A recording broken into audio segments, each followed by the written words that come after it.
네. 오늘 재훈이가 제 선수를 쳐가지고 인사를 뺏겼는데요. 그래도 다시 한번 인사하는 건 좋은 거니까요. 같이 인사하겠습니다. 메리 크리스마스 이렇게 그 옆사람 같이 인사하겠습니다. 네, 메리 크리스마스. 네, 메리 크리스마스. 재훈이가 제 자리를 자꾸 노리는 것 같습니다. 네, 잘 지켜야 될 것 같은데요. 오늘은 크리스마스의 영광과 평화라고 하는 제목으로 말씀을 나누려고 합니다. 그 성탄절에 하나님의 그 사랑과 평화가 우리 캠퍼스의 모든 성도들에게 가득하길 소망합니다. 우리 크리스마스 때면 우리가 항상 이야기하듯이 자주 듣는 얘기도 있죠. 하늘엔 영광, 땅에는 평화. 이 문구를 많이 접하게 됩니다. 오늘 자주 접하는 문장은 그냥 나와 있는 것이 아니라 지난주에 말씀드린 것처럼 누가복음 2장에 나와 있는 얘기입니다. 천사가 목동들에게 예수님의 탄생을 알리면서 하는 얘기가 바로 이 얘기입니다. 한번 말씀 다시 한번 보도록 하겠습니다. 누가복음 2장 13절과 14절 말씀입니다. 오련히 수많은 천군이 그 천사와 함께 하나님을 찬송하여 이르되 지극히 높은 곳에서는 하나님께 영광이요 땅에서는 하나님이 기뻐하신 사람들 중에 평화로다 하니라. 여기 보면 수많은 천군이 그 천사와 함께 하나님을 찬송하면서 이 목동들에게 얘기하는 겁니다. 지극히 높은 곳에는 하나님께 영광이요 땅에서는 하나님 기뻐하시는 사람들 중에 평화로다 이렇게 얘기한다는 거죠. 거기에 보게 되면 14절 말씀에 보면 지극히 높은 곳에는 하나님께 영광 그리고 땅에서는 하나님 기뻐하신 사람들 중에 평화. 그래서 이걸 줄여서 하늘엔 영광, 땅에는 평화. 이게 크리스마스에 우리가 자주 보게 되는 거라는 거죠. 이 말씀을 이제 생각해 보면 우리한테 어떤 이미지가 좀 떠오르나요?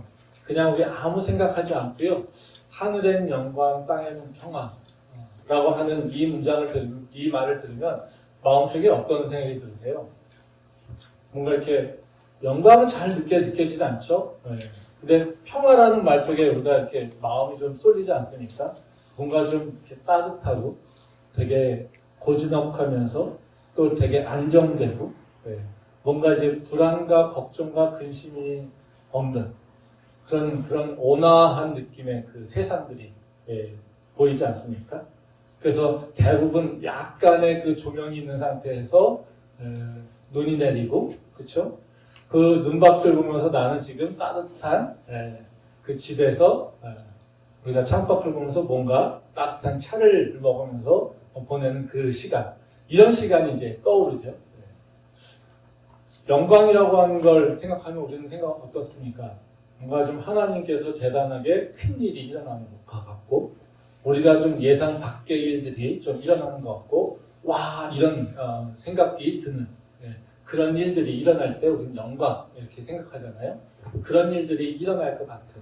그래서 크리스마스 하면은 뭔가 하나님의 위대하신가 또 지금 얘기하는 것처럼 되게 평안하고 온화하고 고즈넉하고 뭐 이런 느낌 그런 시간을 우리는 기대한다는 거죠. 근데 오늘 우리가 읽은 누가복음 2장의 말씀을 보면요. 지금 우리가 얘기하고 있는 하나님의 영광 땅의 평화 이런 것들이 하나도 보이지 않습니다. 이게 영광 맞을까? 이게 평화 맞을까? 정말 이 누가복음 2장 전체를 읽다 보면요. 이게 하나님의 영광, 평화 전혀 예수님의 그 탄생하고 맞지 않는다는 거죠. 천사들이 하고 있는 얘기랑 전혀 틀린 그 상황이 보인다는 겁니다. 말씀 보겠습니다. 누가복음 2장 1절 말씀입니다.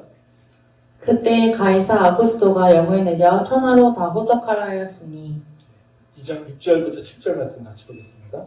거기 있을 그때에 해산할 날이 차서 첫 아들을 낳아 강보로 싸서 구유에 뉘었으니 이는 여관에 있을 곳이 없음이러라. 이 말씀은 예수님이 태어나신 그 환경을 상황을 잘 보여주고 있는 말씀입니다. 잘 알다시피 우리가 예수님의 탄생하면 말 구유에 누운 거잖아요. 그렇죠? 말 구유에 눕게 된 이유는 방이 없어서죠. 그렇죠? 의도적으로 그런 것이 아니라 방이 없었기 때문에 좋다는 겁니다. 그 방이 없게 된 이유는 다른 것이 아니라 바로 그 아구스도가 모든 사람들에게 호적하라고 고향으로 가라고 했습니다. 그러니까 모든 사람들이 다 호적하러 자기 살던 고향으로 자기 본적지로 이제 가게 되니까 그러니까 사람들이 몰리니까 여관이 없는 거죠. 그러니까 지금 예수님께서 어쩔 수 없이 방을 못 잡아서 바로 그 말 그 위에서 태어나게 되는 현상이라는 거죠. 이걸 보게 되면 보통의 환경보다 되게 더 혼란스럽고 그리고 하나님의 통치하심 이런 것들이 보이지 않는다는 거죠. 한번 생각해 보십시오. 예수님이 왕으로 우리에게 오셨는데 그럼 그 길은 어떻게 됩니까? 평탄해야 되죠. 하나님께서 이 땅의 주인이신데 그 당신의 아들 예수를 이 땅에 보내시면서 그 방도 못 구하는 그 환경을 만드시겠습니까? 맞지 않죠. 근데 이 아구스토가 예수님 탄생하는 그때 뭘 명령하냐면요. 바로 호적을 명령합니다. 그러면 예수님이 올 때 누구의 통치를 받고 있습니까? 아구스토의 통치를 받고 있다는 거예요. 그래서 예수님은 어쩔 수 없이 자기 살던 고향이 아니라 이 지금 베들레헴으로 가고 있게 된다는 거죠. 우리는 되게 형통하고 평탄한 그런 길을 기대하고 있지만 예수님이 그 오시는 날에는 바로 하나님의 통치하심이 전혀 보이지도 않는다는 겁니다.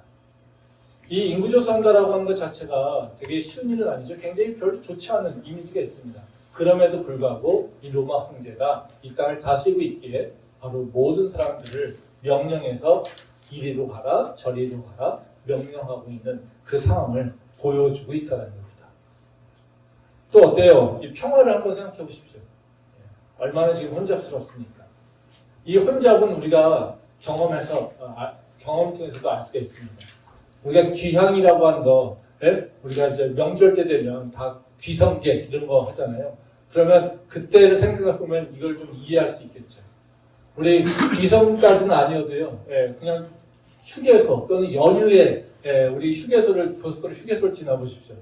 어쩔 때는 주차할 데가 없어서 휴게소를 갔다가도 그대로 그냥 다른 휴게소로 가려고 지나간다는 거죠. 호텔 같은 거 말할 수도 없고요. 그러니까 지금 바로 그 모습이라는 거죠. 한번 이런 걸 생각해 보세요.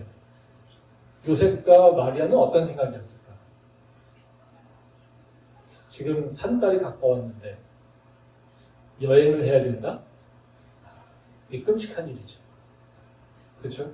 옛날처럼 지금처럼 비행기가 있는 것도 아니고 뭐 우등고속이 있는 것도 아니고 그렇죠? 네. 아마 걷거나 아니면 마차를 타거나 네? 그럼 계속해서 흔들리는 이런 네? 상황을 오랜 길을 가야지 된다는 거죠. 끔찍한 일이지 않습니까? 근데 그 힘들어서 갔는데 온 동네는 다 방이 꽉 차고 모든 사람들은 다 자기가 살 곳을 또는 자기가 잘 곳을 먹을 곳을 찾느냐고 아비지안처럼 맨날 다 굶길 거고요.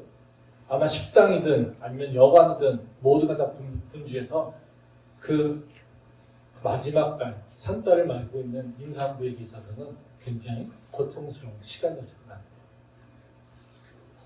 하나님의 사명을 받고 지금 우리의 구원주 예수님이 이 땅에 오시는 그 일을 감당하고 있는 요셉과 마리아, 또 그 예수님 태어나는 모습, 여기에는요 바로 하나님의 권세, 권능, 능력 하나도 드러나지 않고요. 지금 얘기하고 있는 하늘에는 영광이라고 하는 말 우리는 전혀 그 분위기에서 찾아볼 수 없고요. 또 우리에게는 평화요. 네, 평화는요 지금 고난과 고통과 어찌 보면 이게 맞을까? 하나님이 계실까라고 하는 그 의심과 불만밖에 쌓일 수 없는 환경이 바로 지금 모습입니다. 근데 지금 목동이 와가지고 뭐라고 합니까? 하늘에는 영광, 땅에는 평화라는 거죠. 그러면 하나님께서 말씀하시는 그 영광, 그 평화, 그것과 우리가 생각하고 있는 영광과 평화는 조금 다른 의미가 있을 수 있다는 거죠. 그러면 우리가 이 크리스마스를 어떻게 기념해야 될까? 우리 크리스마스 통해서 어떻게 우리는 다시 예수님을 또는 하나님을 생각해야 될까? 우리 다시 한번 개념을 좀 정립해 볼 필요가 있지 않을까 생각합니다. 그래서 오늘은 영광이라고 하는 단어와 평화라고 하는 단어, 이 크리스마스에 나타난 그 이미지는 무엇인가? 그리고 그것이 우리한테는 어떤 교훈으로 신앙생활에 받아들여야 될 것인가, 이 두 부분만 생각을 좀 해보도록 하겠습니다. 먼저 예수님의 그 탄생이 하늘엔 영광인 이유를 먼저 좀 생각해 보도록 하겠습니다. 그 예수님이 오신 것이 하늘엔 영광이 된 이유는 뭐냐면요, 바로 이 땅에 오신 것이 이 땅에 하나님이 살아계심을 드러내고 있다는 거예요. 그리고 이 땅에 하나님의 성품이, 그리고 하나님의 약속이 지금 이루어지고 있다는 것을 선포하고 있기 때문에 있다는 겁니다. 다시 말하면 영광이라고 하는 개념 속에는 어떤 게 있냐면요, 바로 하나님이 나타나신 것을 보여줄 때 바로 우리는 영광이라고 얘기한다는 거예요. 말씀 보겠습니다. 요한복음 1장 14절 말씀입니다. 말씀이 육신이 되어 우리 가운데 거하심에 우리가 그의 영광을 보니 아버지의 독생자의 영광이요 은혜와 진리가 충만하다. 예, 이 말씀 이제 사도 요한이 예수님이 오신 것을 설명하고 있습니다. 저희가 특별 신년 예배 때 본문을 생명의 삶 말씀을 하려고 해요. 근데 이제 요한복음이더라고요. 요한복음 다 할 수는 없지만 바로 이 예수님이 오신 것에 대해서 아마 신년에 다시 한번 생각해 보려고 합니다. 근데 지금도 이제 그 말씀을 얘기하고 있는데 사도 요한이 지금 예수님이 오신 것을 얘기할 때 무슨 단어 쓰고 있냐면요, 말씀, 육신, 영광 이런 얘기를 쓰고 있어요. 그러니까 여기 보면 말씀이라고 하는 것이 육신과 영광이라고 하는 것이 나타나는데요. 그 말씀이 육신됐다는 것은 무슨 의미를 보여주고 있냐면요, 하나님의 말씀이 내 삶에서 실제로 보여졌다라고 하는 걸 얘기합니다. 그리고 그 말씀이 나에게 보여준 것이 어떤 거냐면요, 하나님의 영광으로 나타났다. 이것을 얘기하는 거예요. 그러니까 생각해 보세요. 말씀이라고 하는 것은 우리는 어때요? 되게 추상적이죠. 하나님의 약속, 예언 다 추상적이죠. 이게 실제라고 하는 것은 아직까지 이루어지지 않은 거예요. 그러니까 실제가 아닌 상태에서 우리는 어떻게 해요? 그걸 믿어야 되는 상황이라는 거죠. 근데 그러면 실제가 아닌 것은 어때요? 우리는 보이지 않는 것, 또는 그것이 사실이라고 하는 것을 우리가 받아들이기 어려운 상황이라는 거죠. 근데 여기에 보게 되면요, 바로 그 예수님이 오신 것은 그냥이 아니라 하나님께서 말씀하신 것이 이제 우리 육신으로 드러났다, 이걸 얘기하는 거예요. 그러면 우리는 이제는 예수님을 보면서 뭘 볼 수 있어요? 하나님이 우리한테 약속하신 것, 예언하신 것, 이것을 내가 보게 됐다는 거예요. 그러면 우리 앞에 뭐가 펼쳐지는 거예요? 하나님이 펼쳐지는 거예요. 하나님이 행하시는 것이. 그럼 이것이 드러날 때 우리는 뭐라고 합니까? 하나님의 영광을 보게 된다, 이렇게 얘기하고 있다는 거예요. 그러니까 우리가 신앙을 갖고 있다, 또는 믿음을 갖고 있다라고 하는 것은요, 보이지 않는 것을 믿는 거잖아요. 그러면 그 우리의 믿음을 통해서 영광이 나타나게 한다는 건 무슨 얘기겠습니까? 보이지 않는 것을 보이게 하는 것을 나타낸다는 거예요. 그러니까 하나님께서 다른 사람은 볼 수 없는 것, 우리가 믿었지만 우리가 보지 못했던 것들, 우리가 믿고 있었지만 우리가 그것을 팩트라고 증명해 볼 수 없었던 것들, 이것들이 어떻게 해요? 조금 나타나게 된다는 거예요. 이제 실제가 된다는 거예요. 즉 영광은 바로 믿음이 실제가 될 때라는 거예요. 그때 하나님의 영광이 나타난다는 거예요. 그래서 영광이라고 하는 건요, 대단히 엄청난 일을 일어날 때, 이때 영광이라고 얘기하지 않습니다. 성경에서는요, 바로 영광은 하나님의 드러날 때, 어떤 일 때문에 우리가 하나님을 보게 될 때, 어떤 일로 우리가 하나님이 살아계심을 깨닫게 될 때, 우리는 그때 하나님의 영광으로 나타나는 거예요. 그래서 지금 예수님이 이 땅에서 내려오신 것은 뭐냐면요, 하나님이 지금 이 땅에서 내가 살아있어, 내가 존재해, 이것을 우리가 우리에게 보여주고 있다는 것을 얘기하는 겁니다. 말씀 한번 더 보겠습니다. 요한복음 17장 21절부터 22절 말씀입니다. 아버지여 아버지께서 내 안에 내가 아버지 안에 있는 것 같이 그들도 다 하나가 되어 우리 안에 있게 하사 세상으로 아버지께서 나를 보내신 것을 믿게 하옵소서. 내게 주신 영광을 내가 그들에게 주었사오니 이는 우리가 하나 된 것 같이 그들도 하나가 되게 하려 함이니이다. 이 말씀은 예수님이 이제 그 제자들을 위해서, 우리를 위해서 이제 기도하신 내용입니다.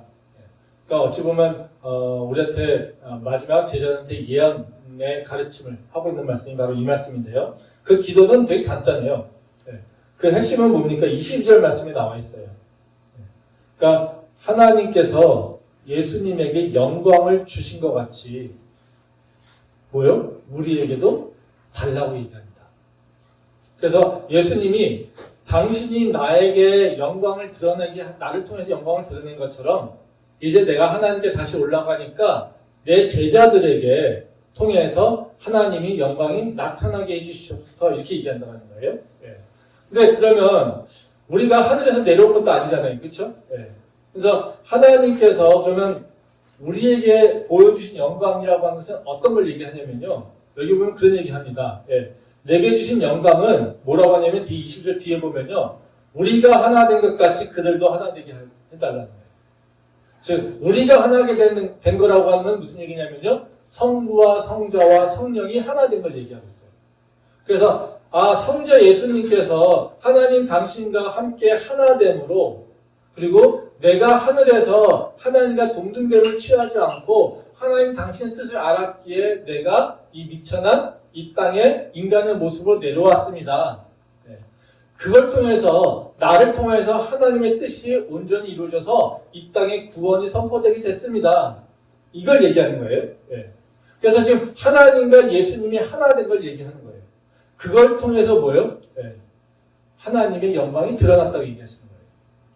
그러니까 우리한테도 뭐라고 얘기하십니까? 이들도 하나 될 수 있게 해주세요. 우리가 하나 된다는 것은 우리가 하나님과 하나 되는 것을 얘기하는 거고요. 우리 안에 하나됨을 얘기하는 거예요. 그렇게 되면 어떻게 해요? 하나님의 성품이 우리를 통해서 드러나게 된다는 거예요. 다시 말하면 무슨 얘기냐면요. 영광이라고 하는 것은 대단한 것이 아니라 하나님의 성품이 나를 통해서 드러나면 돼요. 하나님의 능력이 나를 통해서 드러나면 돼요. 하나님의 권세가 존귀함이 나를 통해서 드러나면 돼요. 그러면 우리는 하나님의 영광을 나타내는 거예요. 우리는 대단히 뭔가 이렇게 복음을 전하고 뭔가 이렇게 말씀을 막 나타내면서 외치고 이래야만 우리는 하나님의 영광된 일을 한다고 생각하는데요. 전혀 그것이 아니라는 거예요. 나를 통해서 예수님의 어떤 성품이 드러나면 될까? 지금 상황 가운데 내가 예수님의 성품을 닮아가기 위해서 무엇을 가져야 될까? 이걸 생각해 보면 되는 거예요. 그리고 그것을 내가 도전해 보면 돼요. 때로는요, 그것이 오래 참음이 될 수 있고요. 때로는 그것이요, 권능과 권세가 될 수도 있고요. 때로는요, 굴욕을 참아내거나 고통을 참아내는 게 될 수도 있고요. 때로는요, 사랑으로 풍마되는 것도 있을 수 있고요. 때로는요, 되게 분노하며 그리고 혼내고 꾸짖는 것이 될 수도 있어요. 그거는 상황마다 달라요. 그러면 하나님 말씀에 그 상황이 어떤 것이 합당할까를 내가 나타내려고 할 때 우리는 하나님의 영광의 도구가 된다는 거예요. 그래서 우리가 그럼 크리스마스 때 뭘 해야 되겠습니까? 하나님을, 예수님이 탄생한 걸 기념한다는 건 뭐냐면요. 내 삶에서 어떻게 하면 하나님의 성품이 나타낼 수 있을까? 내가 어떻게 하면 하나님이 살아계심을 나를 통해서 드러나게 할 수 있을까? 그걸 향해서 좀 도전해보는 거예요. 이게 우리가 크리스마스를 기념하는 방법이에요. 오늘 청년부가 보여준 모습도 하나님의 영광이 됩니다. 왜 그러겠어요? 청년들이 한 마음이 되어서 함께 하나님께 영광을 돌리며 찬양을 드렸다는 것. 또 그들이 하나됨으로 모든 성도들에게 기쁨을 나눴다는 것. 이것이 다 뭐겠습니까? 하나님에게는 큰 영광이 된다는 거예요. 우리 청년들이 왜 여기서 모였습니까? 자기를 위해서요? 아니죠. 예수님이 오신 것을 기념하기 위해서. 아, 우리는 믿음이 있어요. 하나님 살아계심을. 그러게 우리는 내 뜻대로 내 마음대로 하지 않아요. 우리가 하나됨으로 우리가 찬양합니다. 이것을 모든 성도들이 보게끔 했다는 겁니다. 그것이 하나님께 영광을 드린 거예요.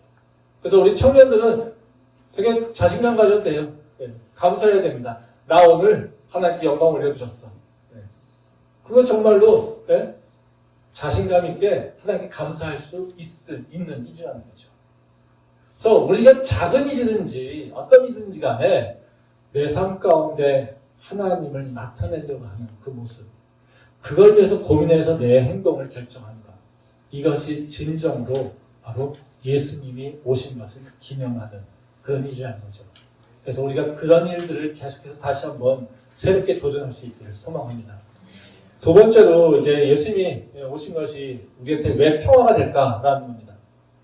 예수님께서 오신 것이 평화가 되는 이유는 뭐냐면요. 예수님을 통해서 우리가 하나님께 연합하는 일이 생겼기 때문에 그래요. 그래서 하나님과 연합함으로 진정한 평안으로 들어갈 수 있기 때문에 그렇습니다. 말씀 보겠습니다. 누가복음 1장 76절부터 79절 말씀입니다. 이하여 내가 지극히 높으신 이의 선지자라 일컬음을 받고 주 앞에 앞서가서 그 길을 준비하여 주의 백성에게 그 죄 사함으로 말미암는 구원을 알게 하리니 이는 우리 하나님의 긍휼로 인함이라. 이로써 돋는 해가 위로부터 우리에게 임하여 어둠과 죽음의 그늘에 앉은 자에게 비치고 우리 발을 평강의 길로 인도하시리로다 하니라. 이제 이 말씀 이제 세례 요한의 아버지 사가랴 이 예언을 얘기하는 겁니다. 그러니까 이 누가복음에는 되게 그 크리스마스에 대해서 자세하게 기록을 하고 있어요. 그래서 이 누가복음에는 단순하게 예수님 탄생뿐만 아니라 예수님의 탄생에 대한 예언에 대한 얘기, 그리고 그 예언을 하는 자를 세례 요한, 그리고 세례 요한의 아버지의 일, 이거를 엮어서 설명을 하고 있어요. 그래서 대부분 우리 크리스마스 때 보내는 성극, 이건 다 누가복음을 배경으로 하고 있습니다. 그러니까 이 사가랴는 누구냐면요, 바로 세례 요한의 아버지예요. 네. 그래서 하나님께서 그 사가랴에게 나타나셔서요, 제사장이죠, 제사장의 역할을 했던 자에게 바로 그 세례 요한이 태어날 것을 예언합니다. 근데 그 세례 요한이 태어날 것을 예언하면서 그 하나님께서 일일이 무슨 일이 일어날지 설명하고 계세요. 그래가지고 사가랴가 벙어리가 되기도 하고요. 그렇습니다.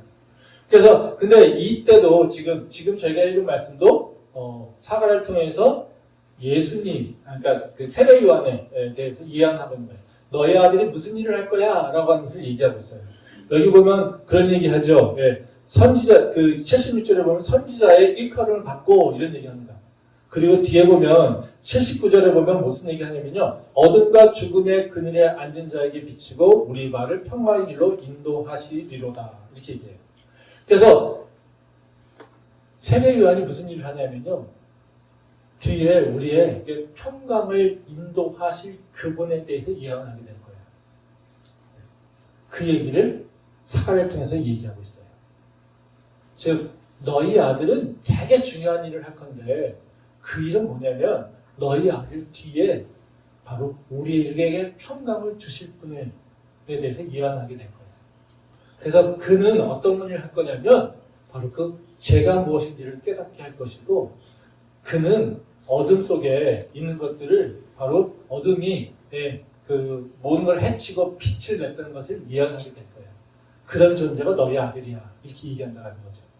근데 여기에 보면요. 바로 이 세례 요한이 하고 있는 일 가운데 예수님이 무슨 일을 할 것인지 설명하는 게 바로 아까 얘기했던 79절 말씀이에요. 그래서 78절과 79절 말씀은요. 그냥 조금 우리가 쉬운 말로 얘기한다면 구원의 개념을 설명하고 있는 얘기입니다. 구원이 무엇인지를 설명하고 있어요. 그래서 구원이라고 하는 것은 뭐냐라고 하냐면요.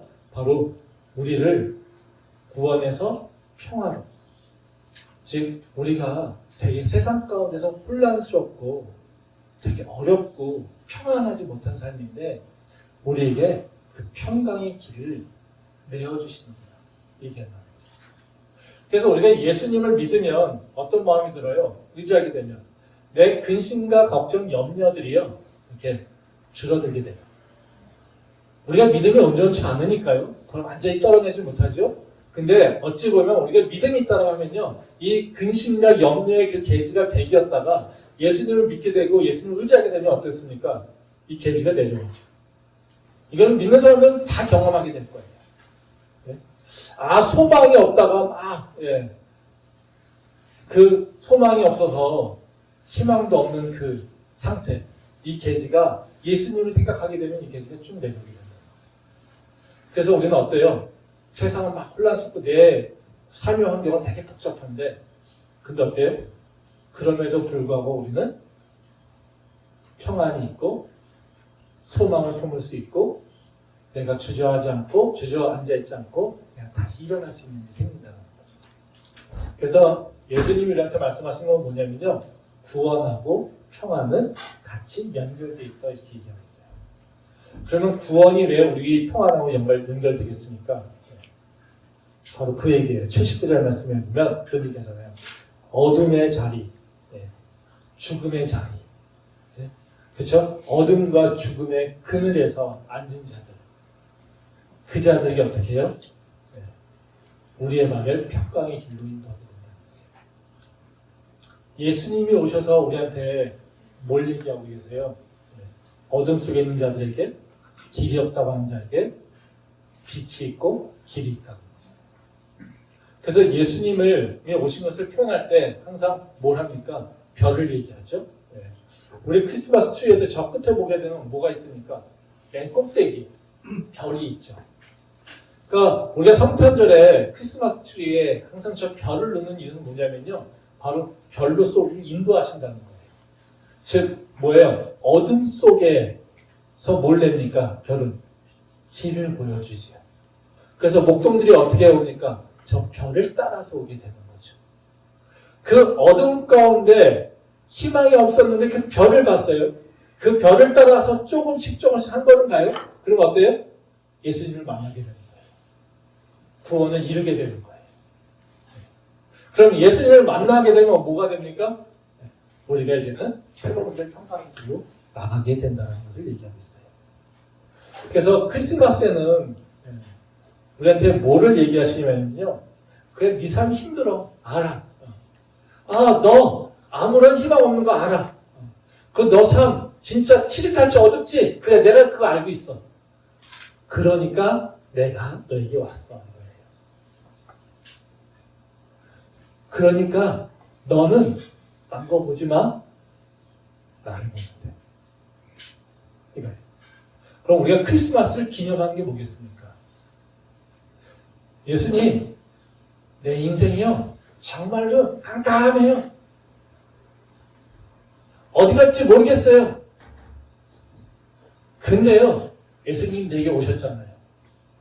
내게 그 어둠에서 나를 인도하시는 그 별빛을 보여주세요. 내가 그 따라갈게요. 이 기도를 하는 게 우리가 예수님을 기념하는 거예요. 기뻐서 뭘 난리치고 이런 것이 아니라요. 내게 그 하나의 빛이 있습니다. 내게 그 생명의 빛이 왔습니다. 그러니까 나는 그 생명의 빛을 따라갈게요. 이걸 다시 고백하고 결단하는 게 바로 우리가 크리스마스를 제대로 기념하고 있다는 거죠. 바로 우리가 예수님을 온전히 알면요. 우리는 나도 모르게 하나님의 영광을 나타내는 삶이 될 수 있고요. 그리고 예수님과 같이 연합되면 우리는 세상에 혼란스럽고 번잡해도 우리는 예수님이 주시는 그 평안을 누릴 수 있게 된다는 거죠. 2024년도 이 크리스마스에 다른 것이 아니라 우리 삶, 우리 캠퍼스에 있는 모든 성도님들의 그 삶에 하나님의 영광이 드러나길 바라고요. 예수님의 그 평안이 우리 가운데 가득하기를 소망합니다. 기도하겠습니다.